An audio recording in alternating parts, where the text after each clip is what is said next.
couldn't make it to tonight's presentation, but I would like to welcome everyone who's here and thank you for being here. This is our Power of Parents. We are co-presenting today with Victoria Schmoose of MADD, Mothers Against Drunk Driving, and this is a part of Lisa McCare's parenting program, positive parenting program. And we have kind of, during COVID, we have switched to try and do some monthly webinars. The third Tuesday of every month, we are working to bring a free 30-minute webinar to the parents in our area that focuses on kind of helping families transition through these unknown times of COVID. And we do this in part of our part of Lisa McCare's mission, which is to mobilize community partners to develop a culture of physical and mental wellness for Lisa Met youth and families that inspires positive, healthy choices. And you can learn more about this at lscares.org. So I am joined today by Victoria Schmoose, the Underage Drinking Prevention Program Specialist with Mothers Against Drunk Driving in Kansas City, Missouri.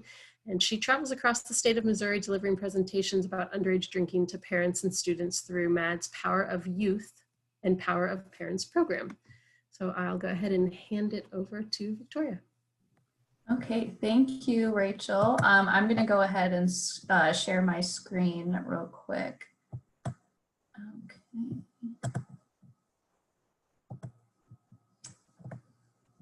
Let me move this over. Okay, and there is some sound on this presentation, so let me know if you can't hear it. You'll know which slide I'm talking about, but it's in one of the first ones. So this is about a 25-minute presentation about how to talk to your middle school and high schoolers about alcohol. And I know this is especially important now that we have a lot of kids that are stuck at home, whether your students are allowed back at school or if they're just home more often, especially in these past 6 months. So it's definitely important to get these conversations started if you haven't already.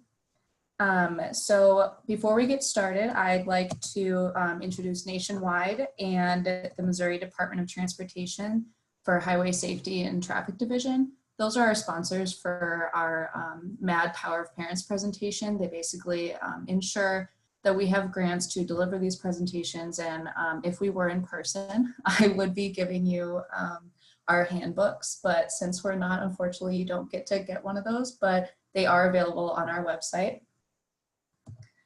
To give some background on MADD, we were founded in 1980 by Candace Leitner. Candy's 13-year-old daughter was hit and killed by a drunk driver, and this led Candy to reach out to moms across the country to create a grassroots organization dedicated to bringing attention to this issue. So from those beginnings, we've grown into one of the biggest victim services organizations in the country, and we now have offices in every state and some parts of Canada.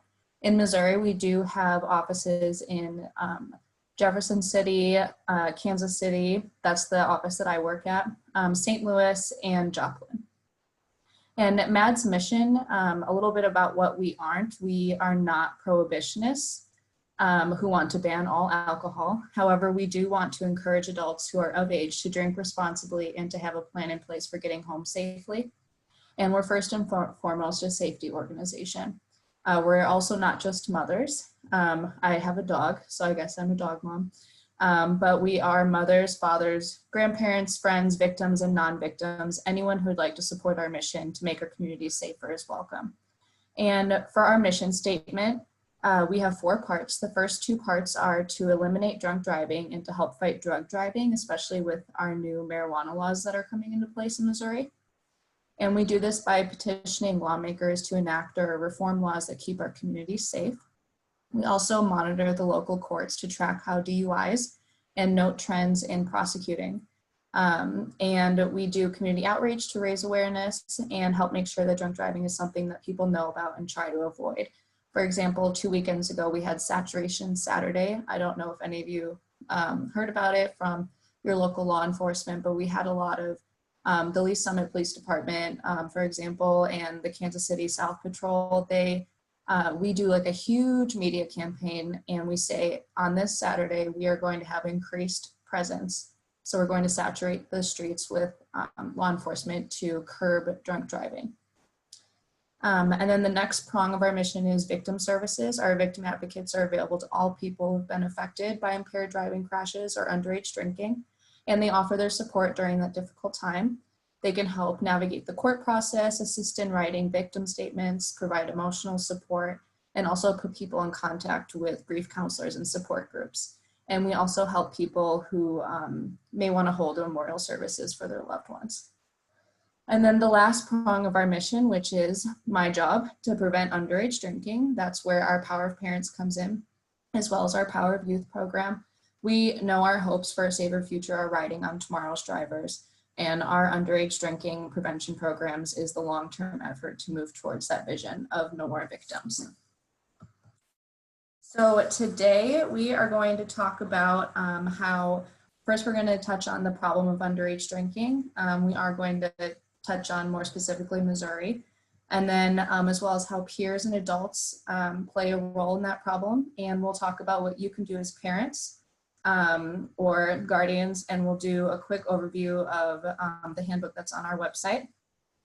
And in the interest of time, we're really just going to scratch the surface of that handbook, especially since you guys don't have that in hand. And on this next slide, we are going to start with a short video and about why underage drinking is still such an important issue. Again, let me know if you can hear it.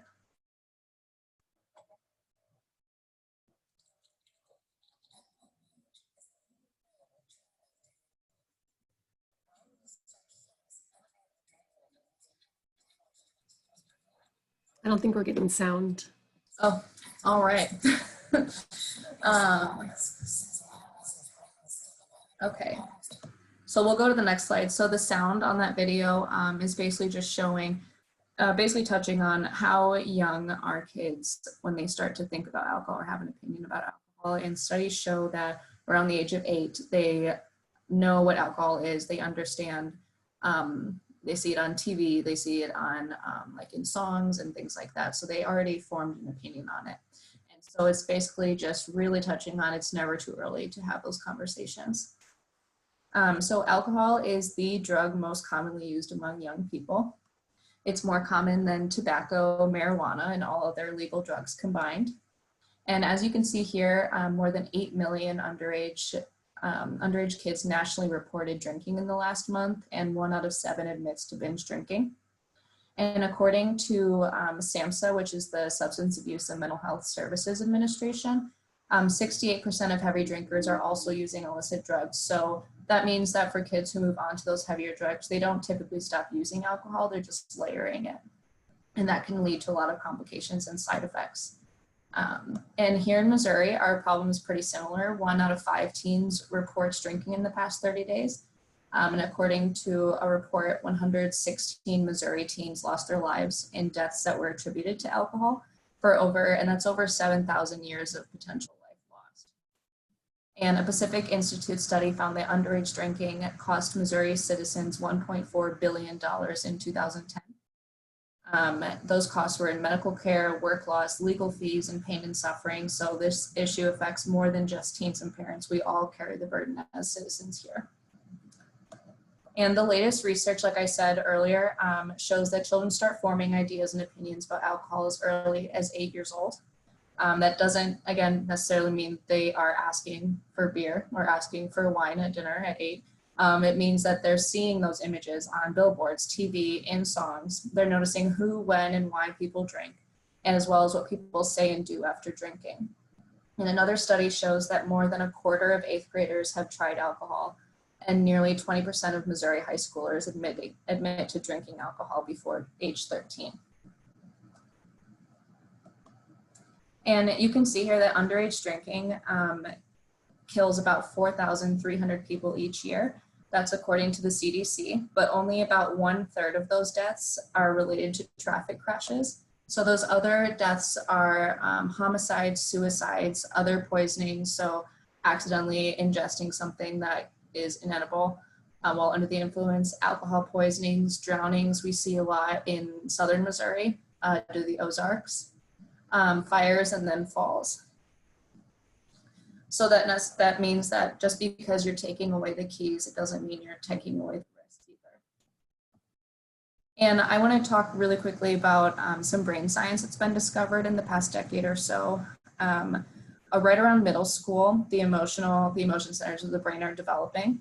And we know this. If we work with kids, we see those roller coasters that they're on all the time, especially if you have teens at home. And you don't necessarily get to interact with them during the school day. I'm sure you're seeing that a lot more.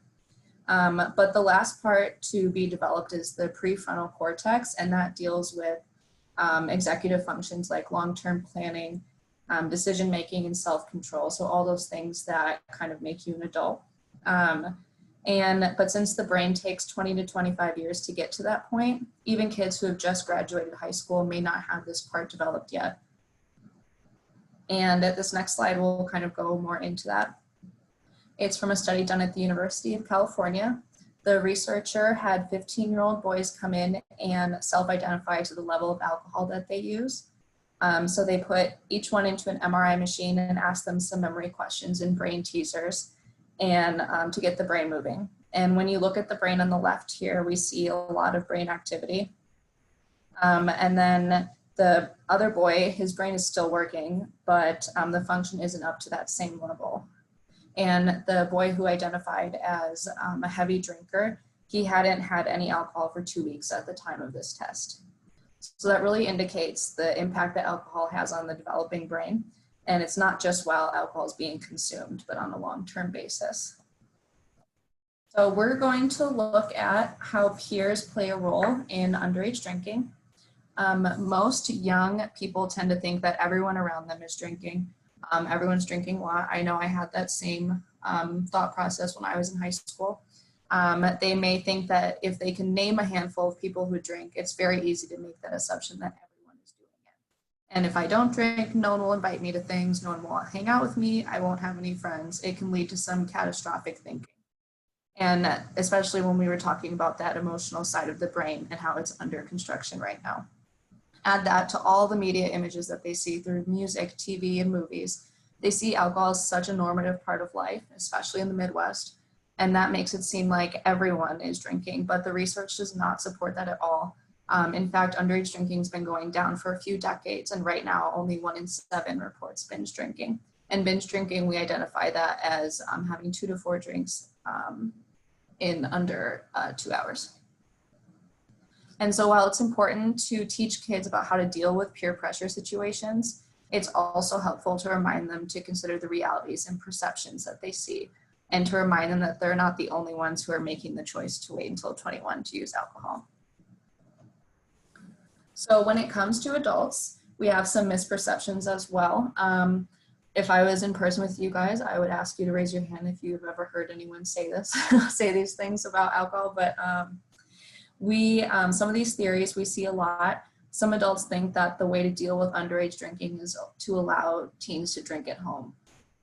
We talked about how only 1/3 of underage alcohol-related deaths happen on the roads. They may think that by allowing teens to drink a little bit under certain restrictions or on special occasions, that teens can learn how to drink responsibly. And they may think that, they'll do it anyways, and letting teens drink takes away the taboo and makes teens less likely to rebel and want to binge.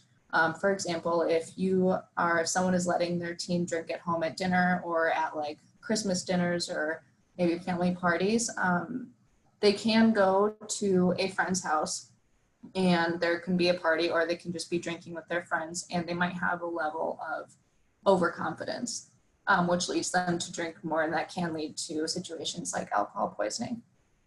And a lot of these theories subscribe to what we call the myth of the European model. It's an idea that because countries in Europe have lower drinking ages than the US, they don't have any of these types of problems with youth and alcohol. But that isn't the case. Multiple studies, both in the US and Europe, have shown that teens who are allowed to drink at home actually drink more often and in greater amounts when they're with their friends. And from a teen's perspective, it really sends a mixed message. They may think, if I'm allowed to drink at home, why wouldn't I be allowed to drink out with my friends? And if I can have one, why not one more? And it can snowball from there. And we now know that kids don't learn how to drink responsibly by having just a little. alcohol is the only drug that people have perceptions about that with. So the question is, what can you do as parents? And I know this video won't work, so it'll just play. But this is a story from Debbie Taylor. She is one of our speakers for MADD. She also had a son, Casey, and she found a bottle of liquor in her garage and didn't say anything about it, didn't bring it up, just kind of ignored it, just kind of didn't want to have that discussion. And then later on, she received the phone call or received the police presence at her house, and Casey had died from alcohol poisoning. And her whole message is, you know, if I had just had that one conversation, or if I had brought it up, maybe things could have been different.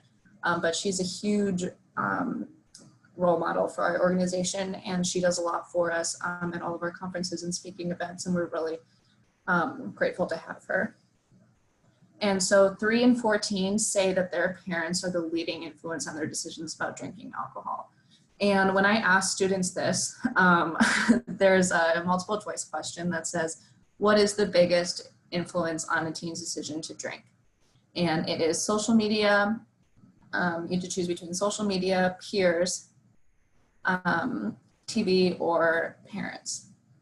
And absolutely all of the kids do not ever guess parents. They always think it's social media or their peers. But when we go into it, we talk about why it is a huge influence. If your parents are having these conversations, if they're head of household, if they're laying down rules and consequences and things like that, students are way less likely to participate in underage drinking. So that's why we created the Power of Parents program. It's partnered with Dr. Robert Teresi, and he is a researcher out of Pennsylvania State. And he's been studying teen brain development and alcohol use since the 80s. So he has a lot of research and information on this topic. And so we wanted to use Dr. Teresi's research as the basis to create the handbook and our whole program, and give some parents some tools to start these conversations. So in the handbook, which you guys don't have, again, I'm so sorry, we can blame it on COVID. The section is called Your Teen's World or Your Middle Schooler's World. And this section serves to anchor you in that headspace of your teen or middle schooler. So it talks about the changes that each age group is going through and how these changes in development affect your thoughts and actions. For example, at this age, obviously there's some big physical and emotional changes. They may be self-conscious and look to their friends to help them make decisions. Teens are hanging in that fine balance between desire for freedom and independence, and the maturity and capability of handling both. So many young people look to their friends for help with decisions, and they often rely on short-term thinking. They're not necessarily thinking outside of the here and now and realizing consequences that can happen after. Especially, we talk about how when a drunk driver, your judgment's impaired, you're not really thinking about the consequences of getting pulled over. All you're thinking about is getting home. And so teens thinking about underage drinking, they're not thinking about necessarily MIPs. They're not thinking about alcohol poisoning or getting caught. They're just thinking about the here and now, trying to have fun. So the handbook provides even more insight on how to help your teen become a better problem solver and decision maker, given all those different changes that are going on. So this slide talks about parenting styles. I am in no way trying to tell anyone how to parent. I just want to make that very clear. I am not, like I said, I'm a dog mom. I often get upset when people try to tell me how to parent my dog. So I'm not here to do that at all. But these are just different parenting styles that we see in our handbook. So the first is authoritarian. Those are parents who give orders. There really isn't up for discussion on like consequences or what actions entail. And then overprotective, parent stays in control, parent rushes in, teens don't face consequences or actions of actions. And then permissive, parents given, kids will be kids, like that last slide we saw. And then positive or authoritative, you use your authority to strengthen and protect the teen, not control them. And you build trust and teach teens skills to make decisions. So Most parents don't fall directly into one category, but we wanted to explain some of the trends that we see with each style and use some research-based evidence to show the impact that parents have. So when we look at the authoritarian parents, those teens tend to consume the most dangerously high levels of alcohol due to, we see that it's due to rebellion. And then the positive authoritative, we see those teens, if they do drink illegally, they consume significantly less alcohol than teens of other parenting styles. So it's really important to recognize that difference that we can make in empowering and protecting those teens. And then this next section is talking about alcohol. So when you guys look at this slide, you see that that conversation is plural. It's not a one and done conversation. You need to be having multiple. And those techniques, it's really going to be most effective to continue to reiterate and reinforce those discussions. Maybe have the big conversation and then come back to it before special events, especially like prom, homecoming, and things like that. So, or you could just have a lot of short conversations at dinner as well, or maybe on a car ride. I don't know if any of you are teaching anyone how to drive, but I'm sure that they would love that. And it also gives tips about how to start the conversations with each age group and some information to help you answer your child's questions. Some people struggle with putting their emotions and opinions into words, so you can draw out a quiet or resistant teen by using how, what, and why questions.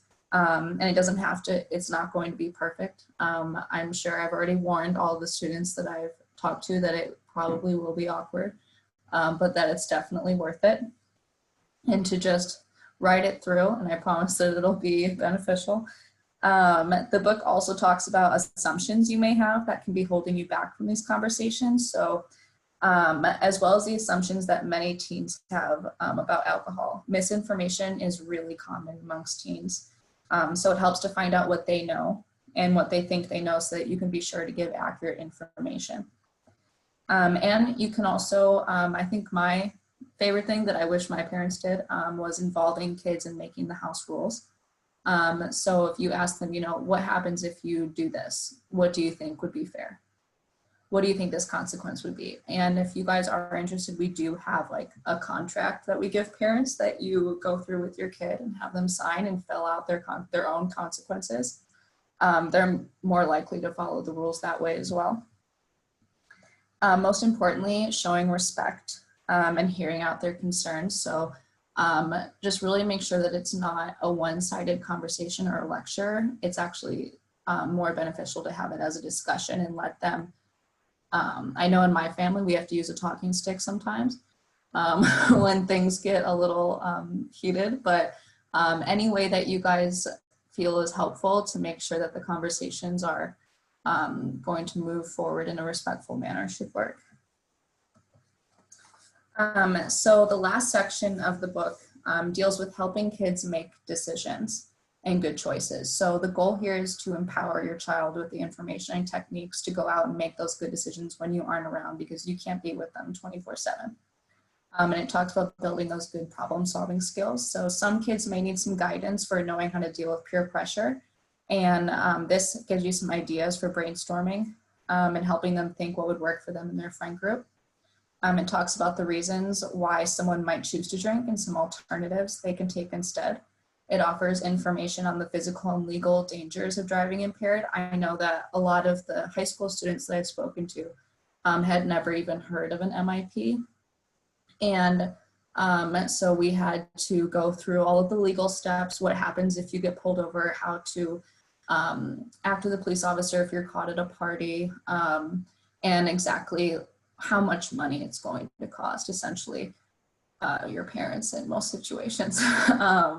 And so luckily when all the kids hear the financial costs of it, they seemed a little less likely to do that, but they definitely need to know those legal repercussions, especially juniors and seniors going into applying for colleges. And so it also gives information on riding with an impaired driver. And what's really important is that when your teen gets their temp or their permit license when they're 15, they have to have a sober guardian in the car with them. When I go to different high schools, I have to make sure that kids know that they cannot be their parents or their guardian's designated driver. And that also just sets up being a good role model and good example too. And it also offers resources for parents who might think their kids already have a drinking problem as well. So the big takeaway here is that those conversations are key to having a successful relationship talking about underage drinking with your kids. So I really encourage you guys to visit our website and start making plans for when you want to have that first conversation about alcohol. And if you've already done it, it can also give you some supplemental resources because if you are talking, they really are listening. And in a time when parents have so many concerns to address with their kids, especially now, it can be easy to underestimate the danger of alcohol. I know that there are a million other things on your mind, especially in the midst of a pandemic, but these conversations are still important, especially with kids staying home a lot more often. Probably a lot of teens might be unsupervised, so it's really important to lay those ground rules. And underage drinking kills more teens than any other drug, so these conversations are still relevant and they can save lives. And that concludes our presentation. Do you guys have any questions or if Rachel takes over? Yeah, let's open it up to questions. If anyone has questions, they can unmute themselves or raise their hand or type their question in the chat box. And while we're kind of giving people an opportunity to ask questions, Victoria, I'm wondering if we have parents who don't have the option to download the PDF and print it, can we get some books from you and we could mail those to parents? Yeah, absolutely. Okay. I was going to ask if you, like last week, but I forgot, I'm sorry. That's okay. Ask if you wanted me to drop off some handbooks at your office. Yeah, that'd be great. Definitely do that. Okay. And I can draft those contracts as well. Okay. So if any parent or anyone on the call wants us to mail them a handbook, you can private message me here in the chat box, or you can email me at, I'll type my email address in the chat box so we can get those out to you. Okay, I see a few people who are going to want one, so I'll get those from you, Victoria. Kind of a last call for any questions, and then I'm going to just let you guys know about our upcoming webinars. So we do want you to save the date for our October webinar. It is going to be talking about nurturing a resilient family, and it will be held on October 20th, again at 4 p.m. You can pre-register this for this webinar at lscares.org. And as a reminder, you can access all of our past parenting webinars, and we will get today's uploaded also on that same website, lscares.org. Tomorrow you will receive a survey from me via email, so please it takes 60 seconds, 90 seconds, but it does help us. These classes are new, and we're really trying to get feedback so we can make them helpful and relevant to parents in our community. I see we did have a question come in, Victoria. So Kimberly's asking, do you think there's a connection to parents' social drinking habits and teen drinking? So I was typing out something. Okay. Absolutely. Your teens are watching what you're doing, and it really comes down to what kind of responsible practices you are taking in your social drinking habits. So I guess the most important thing that I can say is, because obviously MADD, we're not prohibitionists. We're not here to say you better not be drinking. If you're over 21, don't do it. We are saying if you are going to be responsible and your teens know that you drink with your friends or that you have social drinking habits in your house, just really stress drinking and driving and how that is something that should not be happening. Always make sure that they know that you come up with plans for your friends if they come over and drink. And then I know that within our friend group, we have a 2-drink limit. Otherwise, we have to take an Uber home. And then I guess it's all about just showing that you can, when you're over 21, you can be responsible and consume alcohol, and just showing those types of practices. And those healthy conversations you have, like I said, just stressing what responsible practices need to be happening. So talking about binge drinking and how that's not safe, especially when they go to college. And then once they're 21 and older, making sure that they understand, I guess an escape route is really important to have that conversation with your kids. I know that my parents, whenever I'm home for the holidays, I'm 28, whenever I'm home for the holidays, if I am in a situation where I came to a restaurant or a bar with a friend and I noticed that they'd been drinking too much to drive, and they still had planned on getting in the car and taking me home, I just text them. I text my mom in X, and she just comes and gets me with no questions asked. So those are really good practices to have, but just really hinting at if you want your kids to have a responsible relationship with alcohol when they're 21 and older, just making sure they understand the consequences. They understand that they shouldn't be drinking and driving. Binge drinking is dangerous. And also making sure that they're looking out for their friends and older and relatives as well. Okay, and did that kind of answer the second question that came in? Yeah, how do you have conversations about why it's okay to drink socially when you're older? Yeah, I saw that question come in, so I started. Okay. All right, any other questions? All right, well, we appreciate you all being here today, and we'll hope you'll join us again in October. Thanks so much, Victoria. We appreciate it. Thank you. Bye. Bye.